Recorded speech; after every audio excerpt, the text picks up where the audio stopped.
नमस्कार साथियों, मैं राहुल कुमार सारस्वत आप सभी का संस्कृत स्पेस के यूट्यूब चैनल पर स्वागत करता हूं। साथियों, आप लोगों को पता है कि हम लोगों की परीक्षा बहुत ही नजदीक है और हम अनवरत रूप से उस ध्येय की ओर बढ़ रहे हैं। और आप मेरे साथ जिस श्रृंखला में जुड़ते हैं वो है व्याकरण की श्रृंखला, और उसी सीरीज में हम लोगों की आज धातु रूप वाले शीर्षक से पहली क्लास होने वाली है। आज की जो हमारी क्लास होगी वो धातु रूप का परिचय होगा कि धातु क्या होती है, और हमें धातु पढ़ने से पहले, धातु रूप जानने से पहले किन किन बिंदुओं का ध्यान रखना आवश्यक है। और दूसरी बात, धातु रूप का जो टॉपिक है वो बहुत ही विस्तृत है।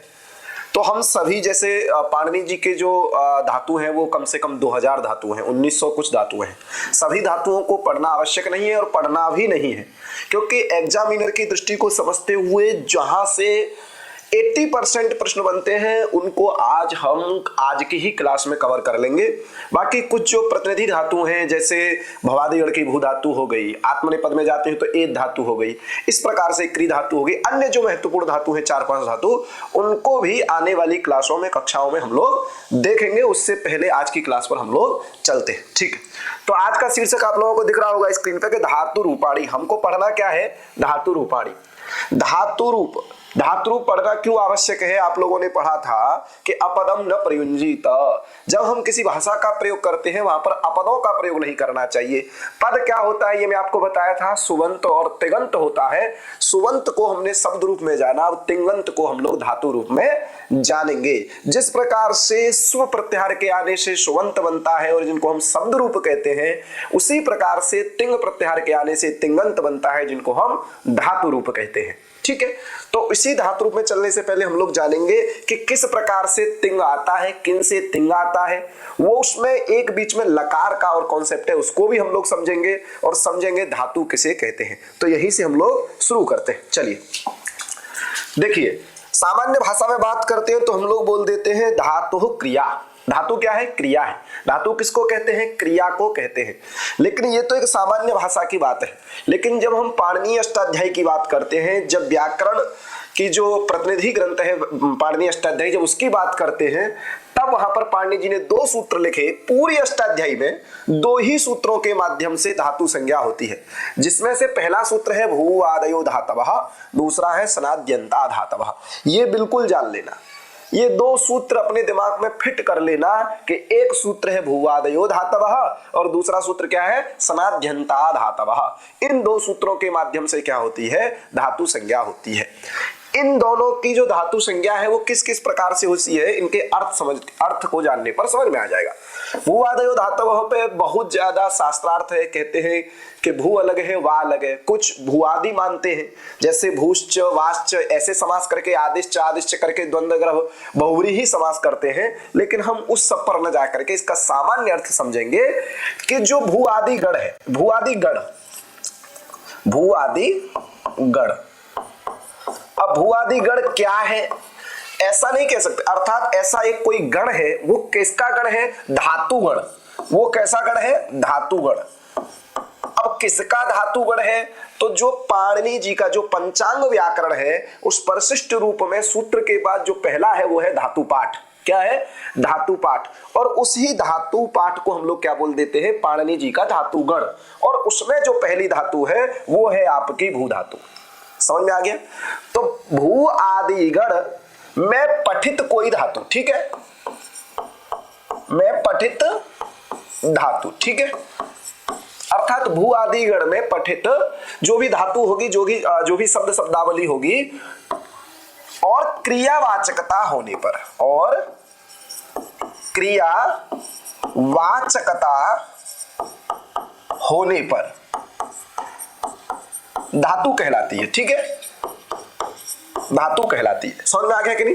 अर्थात भूआदयो धातवः की स्थिति को पूरा करने के लिए 2 चीज हमको चाहिए। एक तो जो पाणिनि जी का जो धातु पाठ है उसमें से कोई धातु होनी चाहिए, उसमें से कोई धातु होनी चाहिए। दूसरी बात क्या होना चाहिए? उसमें क्रियावाचकता होनी चाहिए। जैसे पठ धातु, पठ धातु की क्रियावाचकता क्या है? पढ़ना, ठीक है। गम धातु की क्रिया है गमनम, उसकी ही, और दूसरी बात वो पाणिनि जी के धातु पाठ में भी पठित है। तो दोनों स्थितियों को जो पूरा करता है उसी की क्या होती है, धातु संज्ञा होती है। इसका मतलब क्या हुआ कि पाणिनि जी के धातु पाठ में जिसका प्रयोग हुआ है और जिसकी क्रियावाचकता सिद्ध है उसी की क्या होती है, धातु संज्ञा होती है। तो एक सूत्र तो ये कहता है। दूसरा सूत्र क्या है, सनाद्यंता धातवः। सनाद्यंता धातवः क्या कहता है कि सनाद्यंता धातवः ये नहीं कहता है कि पाणिनि जी के धातु पाठ में हो या उसकी क्रियावाचकता हो, ऐसा कुछ नहीं कहता है। वो सिर्फ कुछ बात है, कुछ कंडीशन है, वो कहता है सनादि अंता धातवः। इस सनाद्यंता में दो चीज दिख रही होंगी आपको, एक दिख रहा है सनादि, क्या दिख रहा है, सनादि, और एक है अंत। अब सनादि का मतलब क्या है, तो ये है कि ये प्रत्यय की बात कर रहा है कि सन आदि जो प्रत्यय है। अब आप पूछेंगे कि सनादि कितने प्रत्यय हैं और कहां से कहां तक है। तो जब आप इसकी वृत्ति को देखते हो भट्टो सिद्धांत कौमुदी में या लघु सिद्धांत कौमुदी में, तो वहां लिखा है कमेरडिंग इत्यतः गुप्तिज किर्भ्य सन। समझ में आ गया, इति यावत। तो एक सूत्र है कमेरडिंग और लास्ट वाला सूत्र है गुप्तिज किर्भ्य सन। इन दोनों सूत्रों के मध्य में जो भी प्रत्यय आते हैं वो सब सनादि कहलाते हैं। वो कौन कौन सी प्रत्यय है, तो पहले ये जान लीजिए उनकी संख्या कितनी है, 12 है। कितनी संख्या है, 12। तो ध्यान दीजिएगा, पहला प्रत्यय मान लीजिए सनादि में सन, दूसरा क्या है क्यच, तीसरा क्या है काम्यच, ये ध्यान रखना। और ये क्यों मैं बता रहा हूं ये आप समझ जाएंगे। फिर है क्यंग, क्यंग प्रत्यय, फिर है क्यस प्रत्यय, फिर है आचारार्थक क्विप, क्विप लेना है। अब ये क्विप कैसा है, आचारार्थक है, ठीक है, समझ में आ गया। फिर है आपके रिच, फिर है यंग, फिर है यक, फिर है आय, फिर है इयंग और फिर है रिंग। ये आपके प्रत्यय हो गए। तो 1 2 3 4 5 6 7 8 9 10 11 12, तो क्या हो गए ये द्वादशामी सनादयः। ये सनादि कितने प्रत्यय हैं, 12 प्रत्यय हैं। सन, क्यच, काम्यच, क्यंग, क्यस और क्विप, रिच, यंग, यक, आय, इयंग और डिंग। ये 12 प्रत्यय जिस भी प्रकृति के अंत में होंगे उनकी भी धातु संज्ञा होती है। ये कंडीशन धातु संज्ञा है, अर्थात जब ऐसी परिस्थिति आएगी, अर्थात ये 12 प्रत्यय जिस प्रकृति से की जाएंगे उसकी भी क्या हो जाएगी, धातु संज्ञा हो जाएगी। समझ में आ गया कि नहीं, ये बिल्कुल आप लोग जान लीजिएगा। जहां भी ये 12 प्रत्यय आपको मिल जाए, जिस प्रकृति से मिल जाए, तो समझ जाना उसकी भी क्या होती है, धातु संज्ञा होती है। ये बिल्कुल क्लियर हो जाना चाहिए। तो दो सूत्रों के माध्यम से क्या होती है, धातु संज्ञा होती है। अब देखो पाणिनीय धातु पाठ की देखें एक बार, तो पाणिनीय धातु पाठ में लगभग 2000 धातु है और इन 2000 धातुओं की क्या होती है, धातु संज्ञा होती है। किस सूत्र से होती है, इसलिए नहीं होती है कि पाणिनि जी ने नाम दे दिया है कि धातु पाठ, इसलिए होती है कि भूआदयो धातवः, इस पाणिनि सूत्र के माध्यम से उनको धातु कहा गया है। ठीक है, दूसरा सूत्र कौन सा है, सनाद्यंता धातवः, उसको भी आप जान चुके। दूसरी बात, एक और चीज जान लेते हैं कि धातुओं का जो प्रकार देखने को मिलता है। एक तो ये बात हो गई, लेकिन जब धातुओं का जब हम दो प्रकार की बात करते हैं, एक सकर्मक धातु और एक अकर्मक धातु, इस पर भी संक्षेप में थोड़ा विचार कर लेते हैं। परीक्षा में नहीं आएगा लेकिन थोड़ा दृष्टि डालना अत्यंत आवश्यक है। जब हम बात करते हैं धातु के अर्थ की, तो इससे पहले एक चीज समझ लेंगे कि सकर्मक अकर्मक को समझने से पहले धातु का जो अर्थ है वो क्या है, तो फल और व्यापार, फल व्यापारयो धातु अर्थ। तो जो हम लोग समझ लेंगे कि धातु का जो अर्थ है वो दो अर्थ है, एक है फल और एक है व्यापार। व्यापार, अब देखिए फलाश्रय क्या होता है, कर्म, और व्यापार आश्रय क्या है, कर्ता। फलाश्रय है कर्म और व्यापार आश्रय कर्ता, क्योंकि व्यापार किसके आश्रित होता है, कर्ता के आश्रित, और जो कर्म होता है, जो फल होता है वो किसके आश्रित होता है, कर्म के आश्रित। कैसे, जैसे हम लोग बोलते हैं रामः गच्छति, तो जो गमनानुकूल व्यापार है उसका कर्ता कौन होगा, राम। लेकिन जब हम कर्म की जब अपेक्षा हो जाएगी तो हम बोलेंगे रामः विद्यालयम गच्छति, तो फलाश्रय कौन हो जाएगा वहां पर, विद्यालय। समझ में आ गया। तो इस प्रकार से अब इसी को हम सकर्मक और अकर्मक में समझेंगे। सकर्म को हम सामान्य में कह देते हैं जिसके साथ कर्म हो, जिस क्रिया के साथ कर्म हो वो सकर्मक धातु हो जाती है। जहां कोई कर्म ना हो वहां पर क्या हो जाती है, अकर्मक धातु हो जाती है, अकर्मक क्रिया हो जाती है। लेकिन इन दोनों की दृष्टि से समझेंगे। प्रायः क्या होता है कि जो व्यापार होता है वो कर्ता के अधीन होता है और जो फल होता है वो कर्म के अधीन होता है। लेकिन कुछ ऐसी भी परिस्थिति आती है, कुछ धातुओं में, कुछ क्रियाओं में ऐसी परिस्थिति आती है कि जहां पर कर्म और फल और व्यापार दोनों ही कर्ता के अधीन होते हैं। जैसे रामः सेते, राम सोता है, यहां पर किसी कर्म की अपेक्षा नहीं है। सामान्य वाक्य है राम सोता है, सामने वाले को अर्थबोध हो जाता है। इसमें जो शयन क्रिया का जो फल है वो भी राम है और जो शयन क्रिया का जो व्यापार कर रहा है वो भी कौन कर रहा है? राम ही कर रहा है। इसका मतलब यहां पर समझ में आता है कि जब एक ही चीज हो जाएगा, फलाश्रय और व्यापाराश्रय दोनों ही कर्ता हो जाएगा, तब उसको हम क्या कह देते हैं? अकर्मक क्रिया कह देते हैं, अकर्मक धातु कहते हैं। समझ में आ गया? इसलिए हम लोग अर्थ बोल देते हैं कि फल समानाधिकरण व्यापार वाचकत्वम अकर्मकत्वम और फल व्यधिकरण व्यापार वाचकत्वम सकर्मकत्वम। समझ में आ गया? अर्थात जहां पर कर्ता और कर्म का आश्रय भिन्न भिन्न हो वहां सकर्मक धातु होती है, जहां कर्ता और कर्म अर्थात फल और व्यापार का आश्रय एक ही हो वहां अकर्मक धातु होती है। क्लियर हो गया समझ में? दोबारा एक बार जान लीजिए कि जहां पर फल और व्यापार का आश्रय एक हो जाए, समानाधिकरण हो जाए, वहां अकर्मक होगा और जहां भिन्न भिन्न हो जाएगा, फल व्यधिकरण व्यापार वाचकत्व हो जाएगा, वहां पर सकर्मक धातु होगी। क्लियर हो गया? तो ये छोटी सी बात थी कि सकर्मक क्या होता है, अकर्मक क्या होता है। जैसे हम लोग बोलते हैं रामः गच्छति, तो रामः पुत्र गच्छति, तो विद्यालयम गच्छति, तो वहां पर विद्यालय फलाश्रय हो गया और राम क्या हो गया? व्यापाराश्रय हो गया। इसलिए गम धातु कैसी हो जाएगी? सकर्मक हो जाएगी। पठ धातु कैसी हो जाएगी? क्यों? रामः पठति, रामः किम पठति? पुस्तकम पठति, इसलिए वहां पर क्या हो जाएगा? सकर्मक हो जाएगी, क्योंकि पुस्तक में क्या चला जाएगा? फलाश्रय और राम में क्या चला जाएगा? पठनानुकूल व्याकार अर्थात व्यापाराश्रय। समझ में आ गया कि नहीं? तो ये दोनों का कॉन्सेप्ट है। ठीक है, तो ये छोटी सी बात थी। इसके बाद देखिए जो धातु पाठ है पाणिनि का, उस पर क्षीर स्वामी ने क्षीर तरंगिणी नाम से वृत्ति लिखी है। मैत्रेय रचित है, उन्होंने धातु प्रदीप लिखा है। और माधवीय धातु वृत्ति जो वास्तविक में है तो सायण की, लेकिन सायण के जो ज्येष्ठ भ्राता थे उनका नाम था माधव और उनके नाम से इसका इन्होंने प्रचार किया, इसलिए इसको माधवीय धातु वृत्ति कहते हैं। और परीक्षा में भी आपको माधव ही लगाना है, वास्तव में ये सायण की है। समझ में आ गया कि नहीं? तो ये छोटी सी बात थी कि धातु किसे कहते हैं। तो इस स्लाइड से आपको 3-4 चीज निकल के आई। पहली बात तो ये कि पाणिनि के धातु पाठ में जो जो धातुएं हैं उनकी क्रियावाचकता होने पर धातु संज्ञा होती है भूवादयो धातवः से, और सनादि जो 12 प्रत्यय हैं, ये प्रत्यय जिस प्रकृति के अंत में होंगे उसकी धातु संज्ञा होती है सनाद्यंता धातवः से। क्लियर हो गया इतनी बात? दूसरी बात, जहां पर फल और व्यापार का आश्रय भिन्न भिन्न होगा वहां पर सकर्मक धातु, जहां पर फल और व्यापार का आश्रय एक ही होगा जैसे कर्ता, तो क्या हो जाएगा? वहां अकर्मक धातु। क्लियर हो गया? अब चलते हैं आगे। अब देखिए, आप जब पिछले पेपर उठा करके देखेंगे तो आपको ये स्क्रीन पे एक ही लाइन दिख रही होगी, लेकिन यहां से कई प्रश्न परीक्षा में देखने को मिलते हैं। पिछली बार के भी पेपर प्रश्न उठा के देखेंगे, प्रश्न पत्र उठा के देखेंगे तो आपको यहां से सीधा प्रश्न मिलेगा। कैसे मिलेगा? तो देखिए, लकारा, इसको हम कहेंगे लकारा। लकारा क्यों कह रहे हैं? आप देख रहे होंगे लट, लिट, लुट, रिट, लेट, लोट, लंग, लिंग, लुंग, लिंग, ये 10 लकार आपको दिख रहे हैं। इनको लकारा क्यों कह रहे हैं? क्योंकि कहते हैं कि जितने यू लिख रहे हैं इनमें सबकी क्या हो जाती है? सब में ग हुआ, ट हुआ और जो भी अनुबंध हुए उनकी संज्ञा होकर के मात्र लकार शेष रहता है। जैसे लट में भी ल शेष रहता है, लिट में भी ल शेष रहेगा, सब में ल सामान्य है। देखो, लट में अ मिल जाएगा लेकिन अन्य जगह सिर्फ लंग में मिलेगा, लेकिन वहां ग है या ट है, लेकिन ल सभी जगह है। इसलिए हमने एक को उठा लिया लकार को, और लकार कह देने से 10 का ग्रहण हो जाता है। पूछ लिया जाएगा कि कितने लकार होते हैं तो आप सीधे बता देंगे कि 10 लकाराः भवन्ति। क्लियर हो गया कि नहीं? समझ में आ गया? तो लकार कितने होते हैं? तो लकार 10 होते हैं। कितने होते हैं? 10 लकार होते हैं। 10 लकार होते हैं, पहली बात तो।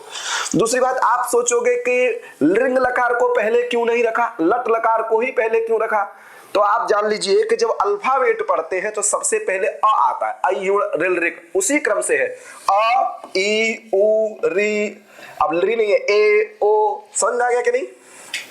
तो ये बात आप लोग जान लीजिएगा कि ये अकार आदि के क्रम से है। और फिर कोई पूछे कि आप ये बताइए कि ग तो पहले आता है, पहले लंग को रख लीजिए, तो कह रहे हैं कि जब हम धातुओं को लाते हैं, धातु से किसी लकार को लाते हैं तो 3 काल में आता है, या तो वर्तमान काल में, या भूतकाल में, या भविष्य काल में। तो वर्तमान काल, भूतकाल, भविष्य काल, सबसे आप पहले किसके बारे में सोचोगे कि अब सुधरेगा तो सब सुधरेगा।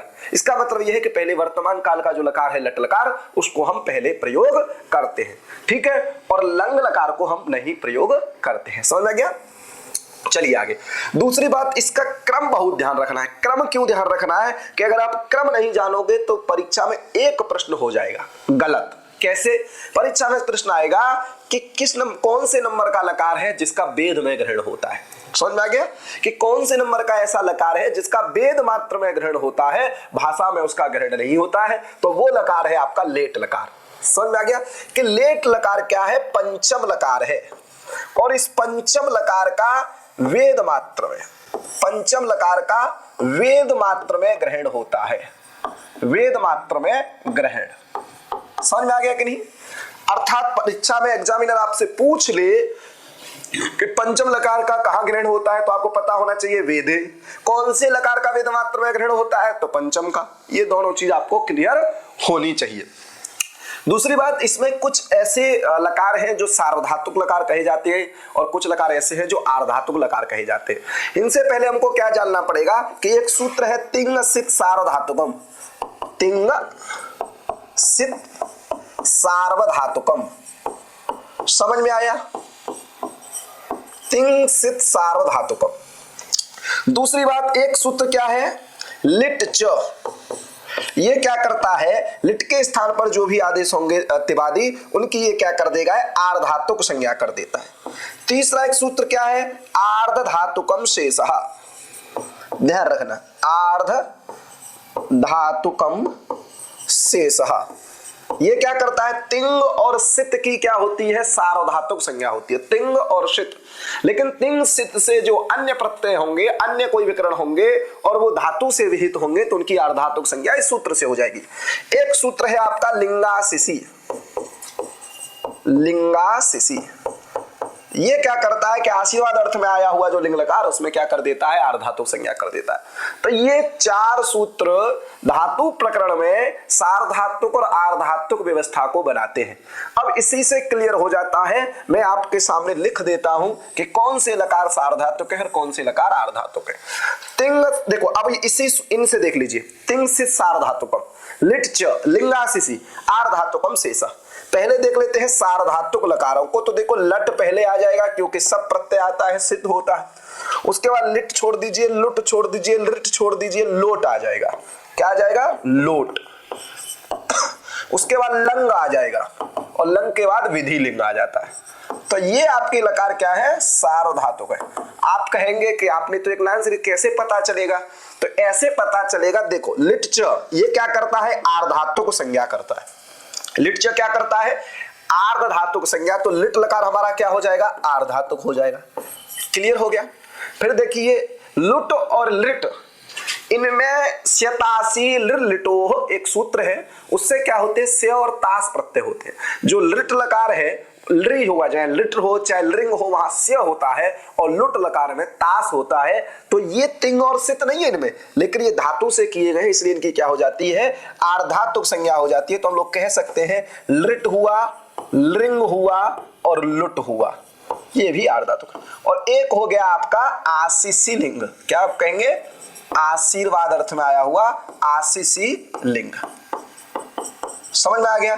और एक में क्या होता है? सिच होता है। तो वो कौन सा आपका लकार है? लुंग लकार।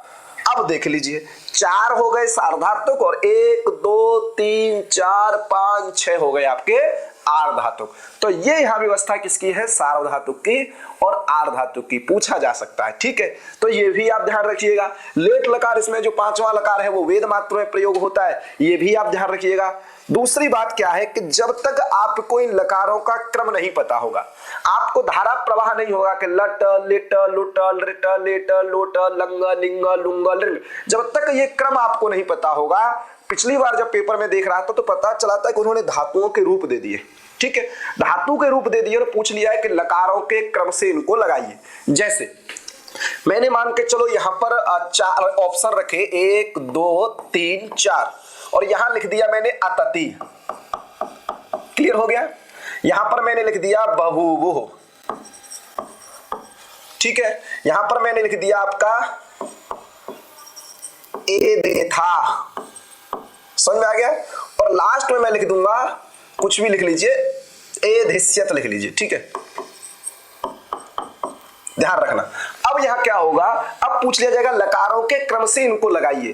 तो जब तक आपको ये नहीं पता होगा कि ये रूप किस लकार में बनते हैं या फिर ये लकारों में पहले कौन सा लकार आता है, आपको ये पता है कि ये लोग लकार में बनता है, ये भी पता है आपको किस लकार में बनता है, ये भी पता है, ये भी पता, सब पता है, लेकिन जब तक आपको ये नहीं पता होगा कि लकारों का क्रम क्या है, ऐसे प्रश्न का आंसर आप नहीं दे पाओगे।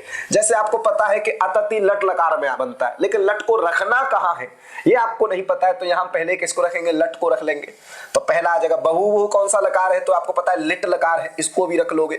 यहां पर भी आप जब आगे चलोगे तो यहां पर भी विधिलिंग में इसको रख लोगे, यहां पर भी रख लोगे लोग लकार में।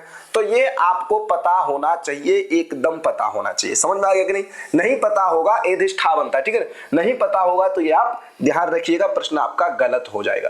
तो ये आपको बिल्कुल क्लियर होना चाहिए, जब तक क्लियर नहीं होगा तो प्रश्न गलत हो जाएंगे। इसलिए आपको क्या होना चाहिए, लकारों का क्रम बिल्कुल स्पष्ट तरीके से आपको पता होना चाहिए। क्लियर हो गया कि नहीं? चले आगे। तो ये कुछ चीजें हैं जो आपको पता होना चाहिए परीक्षा में जाने से पहले। दूसरी बात क्या है कि जब आप वहां पर देखते हैं परीक्षा में, तो कुछ प्रश्न ऐसे आते हैं कि लकार तो 10 है लेकिन काल हम पर 3 है। एक क्या है वर्तमान काल, एक क्या है भूतकाल, एक क्या है भविष्य काल। तो प्रश्न आता है कि किस काल में कौन सा लकार होता है।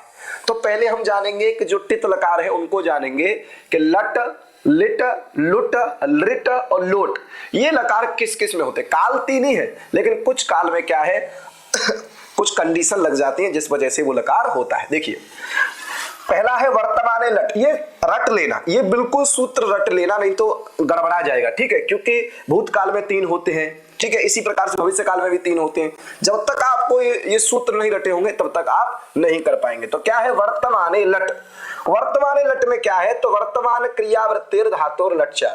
जब वर्तमान क्रियावृत्ति होती है तो धातु से कौन सा होता है, लट लकार। ये भी पूछा जा सकता है कि लकार किससे होते हैं, ठीक है, लकार किससे होते हैं, तो धातु से होते हैं। देखो धातु धातु धातु धातु धातु किससे होते हैं, धातु से। ये जितने लकार हैं सब धातु से आते हैं, ठीक है। तो ध्यान रखना, काल से नहीं आ रहे, धातु से आ रहे, वर्तमान से, भूत से, भविष्य से नहीं आ रहे, किससे आ रहे हैं, धातु से आ रहे हैं। तो वर्तमान क्रियावृत्ति में धातु को क्या होता है, लट लकार। तो आपको पता चल गया, एग्जामिनर पूछेगा कि लट लकार किस काल में होता है, तो वर्तमान में होता है, ठीक है। अब आता है परोक्षे लिट। परोक्ष लिट क्या कहता है कि परोक्ष में लिट होता है, लेकिन जब हम वृत्ति देखते हैं तो लिखा है भूतानध्यतन परोक्षार्थ वृत्ते धातु लिट स्यात्। परोक्षार्थ लिख दिया है तो पता चल रहा है कि इसमें 2 शब्द और हैं, भूत और अनद्यतन। अद्यतन किसे कहते हैं, आज का। अनद्यतन किसे कहते हैं, जो आज का नहीं है। अनद्यतन भी 2 प्रकार का है, एक भूत अनद्यतन और एक भविष्य अनद्यतन। लेकिन जो लिट लकार है ये भूत अनद्यतन में होता है, अर्थात आज का नहीं है, आज से पहले का हो, और वो भी कैसा हो, परोक्ष हो, इंद्रियों के सामने ना हो, अपनी इंद्रियों के सामने वो न हो। ऐसे हम कह देते हैं राम राजा बभूव। तो राम जो राजा हुए वो न तो आज की बात है अर्थात भूत की बात है, और अपनी इंद्रियों के सामने भी नहीं हुए, इसलिए यहाँ पर क्या करते हैं, हम लिट लकार का प्रयोग करते हैं। समझ में आ गया। तो भूत होना चाहिए, मतलब अभी से वर्तमान नहीं होना चाहिए। भूत किसे कहते हैं, अर्थात जो वर्तमान भविष्य से व्यतिरिक्त है वही क्या है, भूत है, अर्थात वर्तमान भविष्य भिन्नम भूतत्वम। और अनद्यतन होना चाहिए, आज का नहीं होना चाहिए, और परोक्ष होना चाहिए, अपनी इंद्रियों के सामने नहीं हो। 3 चीज जब होंगी तब धातु से क्या हो जाएगा, लिट लकार हो जाएगा। क्लियर, ध्यान रखिएगा, भूत, अनद्यतन और परोक्ष। क्लियर हो गया। अब आता है अनद्यतने लुट। अब देखिए, जब भूत अनद्यतन हो और परोक्ष हो तो लिट, लेकिन जब भविष्य अनद्यतन हो तब क्या होता है, लुट लकार। भविष्य अनद्यतन हो, ठीक है, भविष्य अनद्यतन स्वदिने भविता, ठीक है ना। ध्यान रखना, भविष्य अनद्यतन चाहिए, कैसा चाहिए, जो आज का नहीं हो, कल का हो। और भविष्य तो है ही है कल, इसलिए क्या होना चाहिए अनद्यतन। अब यहाँ पर परोक्ष क्यों नहीं रखा? परोक्ष इसलिए नहीं रखा क्योंकि जो आगे आने वाला है वो तो अपनी इंद्रियों के सामने हुआ ही नहीं है, इसलिए परोक्ष रखने की कोई आवश्यकता नहीं है। तो ध्यान रखना, भूत अनद्यतन लिट और भविष्य अनद्यतन क्या हो जाएगा? लुट लकार। क्लियर हो गया? आगे देखते हैं, सूत्र है लिट से च, या सामान्य भविष्य की बात है। सामान्य भविष्य की बात है, अर्थात जो भविष्य अर्थ में होगा तो धातु से क्या हो जाएगा? लिट लकार हो जाएगा, लिट लकार हो जाएगा। ठीक है, अब लोट च आ गया। लोट च एक ऐसा है कि जिसको हम वर्तमान में प्रयोग कर लेते हैं। लोट हुआ, विधिलिंग हुआ, जैसे वर्तमान में ना 3 लकार प्रयोग होते हैं। वर्तमान जो वृत्ति होगी तो 3 लकार आते हैं, एक तो लट तो आता ही है, एक लोट भी आता है, और एक विधिलिंग जिसको हम बोलते हैं। क्यों बोलते हैं ये मैं आपको बताऊंगा। क्लियर हो गया? ये 3 लकार आते हैं। ठीक है, चलिए लोट च क्या कहता है? विद्यादि अर्थेषु धातुर लोट। जो विधि आदि अर्थ है, कौन कौन से? विधि, निमंत्रण, आमंत्रण, अधिष्ट, संप्रश्न और प्रार्थना। इन अर्थों में धातु से क्या होता है? लोट लकार आता है, और इन्हीं अर्थों में धातु से विधिलिंग भी आता है, जिसको हम विधिलिंग बोल देते हैं, लिंग भी आता है। क्लियर हो गया? तो विद्यादि अर्थों में धातु से क्या आता है? लोट लकार आता है। क्लियर हो गया? चलिए आगे क्या लिखा है देखिए, आशीष लिंग लोटौ। क्या लिखा है? आशीष लिंग लोटौ। आशीष लिंग लोटौ से क्या पता चल रहा है कि आशीर्वाद अर्थ में भी क्या आता है? लिंग और लोट आते हैं। यहीं से भाग हो जाते हैं लिंग के। लिंग 2 प्रकार से हो जाएगी, एक हो जाएगा विधि लिंग जो विधि आदि अर्थों में आता है, और एक हो जाएगा आशीष लिंग। क्लियर हो गया? क्योंकि हमारे पास 10 लकार थे, एक चला गया लेट लकार वेद में, और एक यहां पड़ गया, इसलिए फिर 10 लकार हो गए हमारे पास। और लोट भी 2 प्रकार का होता है, एक विधि लोट और एक आशीषी लोट। विधि लोट और आशीषी लोट। लेकिन क्या है कि जो 9 है, मतलब प्रथम पुरुष, मध्यम पुरुष, उत्तम पुरुष, जो तीनों प्रकार के पुरुष हैं, और उनमें जो तीनों वचनों में जो 9 रूप बनते हैं, वो सिर्फ जब आशीषी लोट की बात करते हैं तो 2 जगह चेंज होते हैं, लेकिन जब विधि और आशीषी लिंग की बात करते हैं तो पूरे 9 जगह चेंज होते हैं, इसलिए उसको अलग रखा गया है। ठीक है, अलग से लोट नहीं कहा जाता है। समझ में आ गया? तो आशीर्वाद अर्थ में लिंग लकार भी होता है और लोट लकार भी होता है। चले आगे, अब आता है लंग। लंग क्या कह रहा है? अनद्यतन भूतार्थ वृत्तिर धातुर लंग स्यात्। बस यहां से एक शब्द हटा दिया है, परोक्ष, क्योंकि परोक्ष जब जुड़ जाएगा तब कौन सा होने लगेगा? इसलिए हम क्या करते हैं, जैसे अनद्यतन हो, आज का न होना, आज का नहीं होना चाहिए, भूत होना चाहिए, पहले का होना चाहिए। अब इंद्रियों के सामने हो नहीं हो कोई फर्क नहीं पड़ता है, उससे क्या हो जाएगा? धातु को लंग लकार हो जाता है। समझ में आ गया?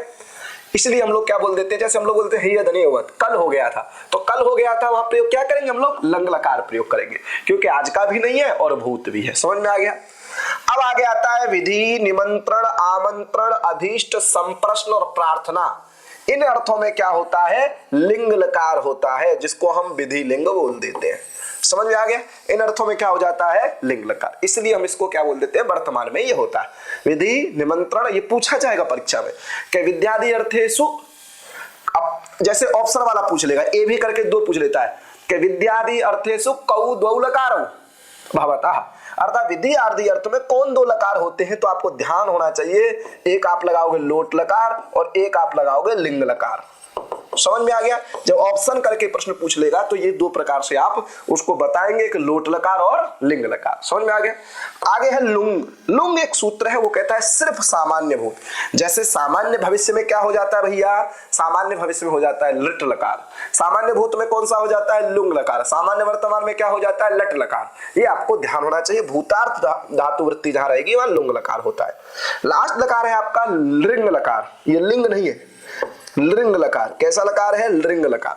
लिंग लकार कहां होता है? कि ये भी भविष्य अर्थ में होता है, बस क्रियातिपत्तौ, अर्थात क्रिया की असिद्धि होने पर। जिस क्रिया को आप कर रहे हैं उसकी असिद्धि हो जाए, उसका फल आपको ना मिले, तो वहां पर क्या हो जाता है? लिंग लकार हो जाता है। इस प्रकार से ये 10 लकार है जो जिन जिन अर्थों में होते हैं आप लोगों ने जान लिया। ठीक है, तो ये आप चार्ट बना लीजिएगा, ये पीपीटी, ये पीडीएफ आपको मिल जाएगी, तो ज्यादा परेशान होने की आवश्यकता नहीं है। अब ये हमने पढ़े थे लकाराः, अब पढ़ेंगे लादेशाः।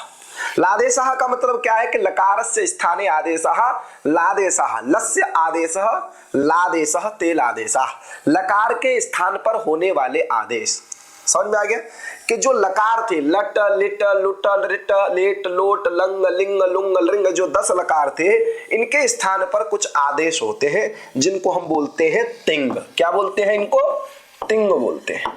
तिंग प्रत्याहार है जो ती से लेकर के ग तक बनता है। कहां तक बनता है? ग। ये प्रत्याहार है, ठीक है। इसमें कितने प्रत्यय आते हैं? तो 18 प्रत्यय आते हैं। जैसे सुप में कितने आते थे? 21 आते थे। उसी प्रकार से तिंग प्रत्याहार में 18 प्रत्यय आते हैं। कहां से बनता है? तो देखिए, आपको दिख नहीं रहा होगा लेकिन तब भी समझने का प्रयास करिए। तिप तस जी, सिप थस थ, मिप वस मस, त आताम झ, थास आथाम ध्वम, इड वही और मही। लास्ट में वहां ग है, ठीक है। लास्ट में यहाँ क्या है? ग। तो इस प्रकार से तिंग प्रत्याहार बनता है और इस तिंग प्रत्याहार के माध्यम से 2 प्रकार की व्यवस्था चलती है। एक चलती है परस्मयी पद और एक चलती है आत्मनेय पद। परस्मयी पद और आत्मनेय पद, 2 प्रकार की व्यवस्था चलती है, परस्मयी पद व्यवस्था और आत्मनेय पद व्यवस्था। अब देखिए, परस्मयी पद संज्ञा करने वाला सूत्र है लह परस्मयी पदम। कौन सूत्र है? ध्यान दीजिएगा, लह परस्मयी पदम। लह परस्मयी पदम क्या कहता है कि लह मतलब लकाराः परस्मयी पद संज्ञा का स्यु, लेकिन लस्य स्थाने ये आदेश ते परस्मयी पद संज्ञा का स्यु, कि ल के स्थान पर होने वाले जो 18 आदेश हैं तिप तस झी इत्यादि, उन सब की परस्मयी पद संज्ञा होती है। तो देख रहे हो, ल के स्थान पर होने वाले जो तिवादी आदेश है उन सब की क्या हो जाएगी? परस्मयी पद संज्ञा हो जाएगी। अर्थात इस सूत्र के माध्यम से 18 के 18 क्या कहलाएंगे? परस्मयी पद संज्ञा कहलाएंगे। ये प्रत्यय जिनसे आ जाएंगे वो सब परस्मयी पद धातु हो जाएंगे। लेकिन अगला सूत्र आता है आत्मनेय पद। आत्मनेय पद संज्ञा करने वाला तंगानाम आत्मनेय पदम। तंगानाम आत्मनेय पदम में इसने क्या तोड़ दिया? तिंग प्रत्याहार को तोड़ दिया और एक प्रत्याहार उसमें ले लिया तंग।